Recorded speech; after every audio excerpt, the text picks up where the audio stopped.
Shalom, selamat pagi untuk kita semua jemaat yang terkasih. Selamat berjumpa kembali kita dalam renungan harian pada Senin 30 Mei 2022 yang tertulis dari Esra pasal 3 ayat 11. Demikian firman Tuhan. Secara berbalas-balasan mereka menyanyikan bagi Tuhan nyanyian pujian dan syukur, sebab Ia baik, bahwasanya untuk selama-lamanya kasih setianya kepada Israel.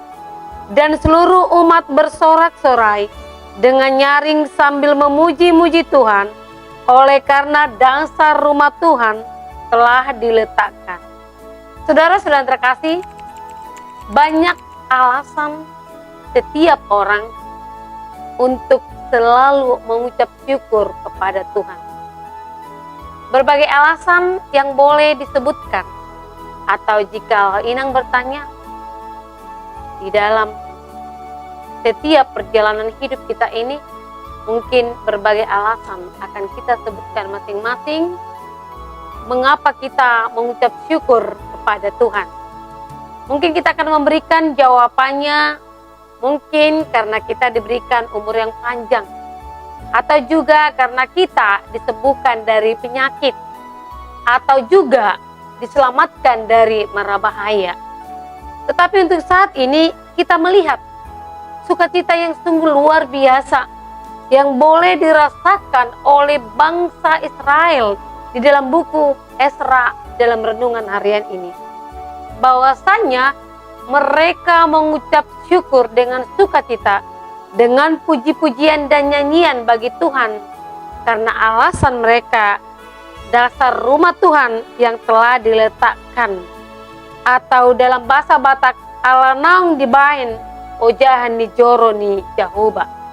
Jika kita melihat dari agenda, tatanan agenda di dalam susunan agenda HKBP, di dalamnya itu ada juga doa, ucapan syukur untuk seluruh jemaat bersyukur kepada Tuhan ketika Ia sudah mendirikan rumah ibadah atau bagacoro.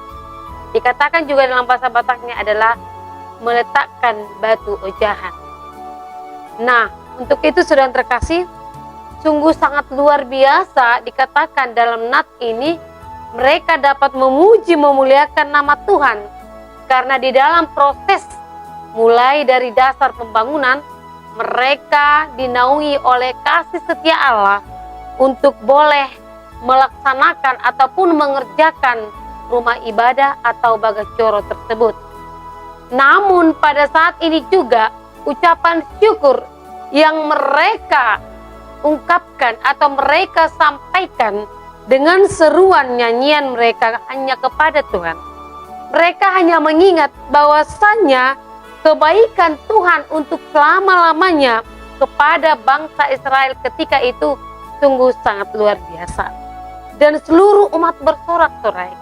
Mungkin juga di dalam sorak-sorai mereka itu boleh kita istilahkan atau boleh kita lakukan atau kita lihat dalam keseharian hidup gerejawi, ada namanya pesta pembangunan ataupun namanya pesta peresmian, atau bahkan juga pesta ulang tahun gereja tersebut. Dari gambaran tersebut, semua umat atau bahkan jemaat akan bersukacita juga. Sama-sama merasakan bahwasannya rumah Allah atau bagacoro tersebut sudah bisa berdiri, dan semua akan merasakan damai tentram untuk memuji memuliakan nama Tuhan di dalam rumah ibadah tersebut. Oleh karena itu, kita tahu rumah ibadah atau rumah Tuhan yang telah didirikan, kita mensyukuri segala berkat kasih setia Tuhan bahwasanya selama-lamanya itu diberikan kepada umatnya atau kepada jemaat. Kita juga mensyukuri bahwasanya kita berada di rumah Tuhan secara khusus di Huria kita HKBP Resort Batam Center ini. Mensyukuri segala berkat yang Tuhan berikan. Kita di sini berdoa bersama, bersekutu, memuji memuliakan nama Tuhan. Cara bersama-sama kita bersama jemaat juga dalam mensyukuri segala berkat Tuhan yang telah diberikan di dalam hidup kita lewat pujian dan nyanyian kita di rumah yang kudus ini. Oleh karena itu, tetaplah kita bersyukur atas segala kasih setia Tuhan yang boleh kita rasakan sepanjang hari. Amin. Tuhan Yesus